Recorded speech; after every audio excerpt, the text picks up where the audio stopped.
Pagbasa mula sa unang aklat ni Samuel. Noong mga araw na iyon, ang matatanda ng Israel ay nagsadya kay Samuel sa Rama at kanilang sinabi, "Matanda na kayo, ang mga anak naman ninyo'y ayaw sumunod sa inyong mga bakas. Ang mabuti ipili ninyo kami ng isang haring mamamahala sa amin tulad sa ibang bansa." Nalungkot si Samuel dahil sa kahilingan ng mga tao, kaya't dumalangin siya sa Panginoon. Sinabi naman sa kanya ng Panginoon, "Sundin mo lahat ang sinasabi nila sapagkat hindi ikaw kundi ako ang inaayawan nilang mamahala sa kanila." Lahat ng sinabi ng Panginoon kay Samuel ay sinabi nito sa mga Israelita. Ito ang sabi niya, "Ganito ang gagawin sa inyo ng magiging hari ninyo. Kukunin niya ang mga anak ninyong lalaki upang gawing kawal. Ang iba'y sakay sa karwaheng pandigma, ang iba'y mangangabayo, at ang iba na may lakad na mangunguna sa pagsalakay. Ang iba'y gagawin niyang pinuno para sa libu-libo at sa lima-limampu. Ang iba'y itatalaga niya sa kanyang bukirin at sa gawaan ng mga kagamitan at karwaheng pandigma. Ang inyong mga anak na babae naman ay gagawin niyang manggagawa ng pabango, tagapagluto at tagagawa ng tinapay. Kukunin din niya ang pinakamagaganda ninyong bukirin, ubasan, taniman ng olibo at paaalagaan sa kanyang mga tauhan. Kukunin din niya ang 10 bahagi ng inyong ani sa bukid at ubasan para ibigay sa kanyang mga pinuno at mga katulong sa palasyo. Kukunin niya pati ang inyong mga alila, babae at lalaki, ang pinakamaganda ninyong baka, kabayo at asno. Kukunin din ang inyong kawan at kayo'y gagawin niyang alipin. Pagdating ng araw na yaon, idadaing ninyo sa Panginoon ang inyong hari na kayo na rin ang pumili, ngunit hindi niya kayo pakikinggan." Hindi rin pinansin ng mga Israelita ang sinabi ni Samuel. Sa halip, sinabi nila, "Kahit ano ang gawin sa amin ay ibig pa rin naming hari ang mamahala sa amin. Sa gayon, matutulad kami sa ibang bansa. Pamamahalaan kami ng isang haring magtatanggol sa amin laban sa mga kaaway." Ang lahat ng ito'y sinabi ni Samuel sa Panginoon. Sinabi naman sa kanya ng Panginoon, "Sundin mo ang gusto nila. Bigyan mo sila ng hari." Ang salita ng Diyos. Salamat sa Diyos. Pag-ibig mong walang maliw ay lagi kong sasambitin. Mapalad ang taong sa iyo'y sumasamba, sa pagsamba nila'y inaawit ka at sa pag-ibig mo'y namumuhay sila. Sa buong maghapon ika'y pinupuri, ang katarungan mo'y siyang sinasabi. Pag-ibig mong walang maliw ay lagi kong sasambitin. Ang tagumpay namin ay iyong kaloob, dahilan sa iyong kagandahang loob, pagkat pinili mo yaong hari namin, kaloob mo ito, banal ng Israel. Pag-ibig mong walang maliw ay lagi kong sasambitin. Ang mabuting balita ng Panginoon ayon kay San Marcos. Noong panahong iyon, bumalik si Jesus sa Capernaum at kumalat ang balitang siya ay nasa kanyang tahanan, kaya't nagkatipon ang napakaraming tao, ano pat wala ng matayuan kahit sa labas ng pintuan. Samantalang nangangaral si Jesus, may idinating na isang paralitikong dala ng 4 katao. Hindi nila ito mailapit kay Jesus dahil sa dami ng tao, kaya't binakbak nila ang bubong sa tapat niya at inihugos ang paralitikong nakaratay sa kanyang higaan. Nang makita ni Jesus kung gaano kalaki ang kanilang pananalig, sinabi niya sa paralitiko, "Anak, ipinatatawad na ang mga kasalanan mo." May nakaupo roong ilang eskriba na nagsaloob ng ganito, "Bakit nagsasalita ng ganito ang taong ito? Kalapastanganan sa Diyos iyan. Hindi ba't Diyos lamang ang makapagpapatawad ng mga kasalanan?" Talos ni Jesus ang kanilang iniisip kaya't sinabi niya, "Bakit kayo nagsasaloob ng ganyan? Alin ba ang lalong madali? Ang sabihin sa paralitiko, ipinatatawad na ang mga kasalanan mo, o ang sabihing, tumindig ka, dalhin mo ang iyong higaan at lumakad ka.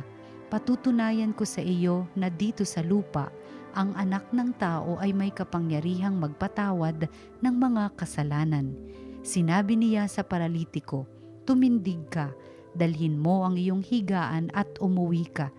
Tumindig naman ang paralitiko, binuhat ang kanyang higaan at umalis na nakikita ng lahat.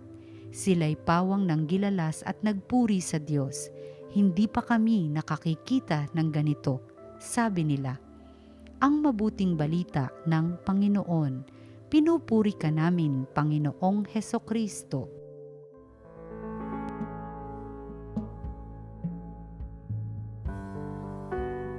Iginagalang po ng ating Panginoon ang ating kalayaan. Ito po ay isang katotohanan na napakalinaw sa pakikipagrelasyon sa atin ng Diyos. Tayo po ay malaya na siya ay piliin o siya'y tanggihan. Tayo po ay malaya na siya ay tanggapin o siya'y talikuran. Malaya po tayo na tumugon sa Kanya ng may pagmamahal o tumugon ng walang pakialam. Hindi po tayo pinipilit ng Diyos, hindi po niya tayo tinatakot, hindi niya tayo binabantaan o itinutulak upang tumugon sa Kanyang pagsisikap na magpakilala at makipag-ugnayan sa atin. Malaya tayo na makapagpapasya sa ating tugon sa Kanyang mga paanyaya. Kamusta po ang pagpapahalaga natin sa biyayang ito ng kalayaan? Mula po sa mga pagbasa na ating narinig, ang kalayaan ay maaari nating gamitin upang malayang piliin ang kalooban ng Diyos at buong puso na magtiwala sa Kanyang plano, sa Kanyang kabutihan at sa Kanyang kapangyarihan. Ito po ang ating nasaksihan doon sa paralitiko sa Ebanghelyo at doon sa 4 niyang mga kaibigan. Malaya nilang pinili na ipagkatiwala kay Jesus ang kalagayan ng paralitiko na ito. Kaya nung may napakaraming tao, kaya hindi sila makalapit kay Jesus, gumawa ng paraan ang 4 na kaibigan upang ang paralitiko ay madala sa harapan ni Jesus. Sukdulang kailangan nilang dumaan sa bubong at hinangaan ni Jesus ang kanilang pananampalataya. At nung sabihin ni Jesus sa paralitiko na pinatawad ang kanyang kasalanan, bumangon siya, dalhin ang kanyang banig at lumakad mula sa pagiging paralitiko. Ito ay sinang-ayunan ng paralitiko. Malaya niya na tinanggap ang mga salita ni Jesus at kanyang pinaniwalaan. At ano naging bunga? Himala at isang karanasan ng biyaya at pagpapala. Samantala, ang ating kalayaan ay maaari din nating gamitin upang sundin ang ating mga sariling gusto, pananaw, paninindigan at mga prinsipyo sa buhay, kahit hindi ito ayon sa kalooban ng Diyos. Itong napakinggan natin sa Ebanghelyo pa rin, yung mga eskriba, pinili nilang paniwalaan yung kanilang sariling pinangahawakan na isang kalapastanganan na si Jesus ay nagpapatawad ng kasalanan. Samantalang malaya sila na sana tanggapin si Jesus bilang Kristo, tagapagligtas na kanilang hinihintay, pero mas pinili nila ang kanilang sariling mga pananaw. Kaya sa halip na makakita ng biyaya na ang paralitiko'y biglang nakalakad, ang mga eskriba na ito ay hindi nakasumpong ng kaligayahan at galak sa isang himala na kanilang nasaksihan, isang biyaya na sa kanilang kinaroroonan ay pinagsaluhan at ipinagdiwang. Ito din ang karanasan ng bayang Israel sa ating unang pagbasa. Mula po sa unang aklat ni Samuel, ang gusto ng mga Israelita ay bigyan sila ng hari na hindi naman siyang kalooban ng Panginoon. At ito'y pinaalam sa kanila. Sinabi na kapag sila ay pumili ng hari, ay ganito ang kanilang magiging mga karanasan. Ngunit pinili pa rin ng bayang Israel yung kanilang gusto. Sinabi nila kay Samuel, bigyan mo kami ng hari na kahit ang kahulugan nito ay hindi na magpasakop sa Diyos. At ang Diyos, dahil nga nagpapahalaga sa ating kalayaan, pinagbigyan ang bayang Israel kahit hindi ito ang kanyang tunay na niloloob. Mga kapatid, ang ating kalayaan ay biyaya po at pananagutan.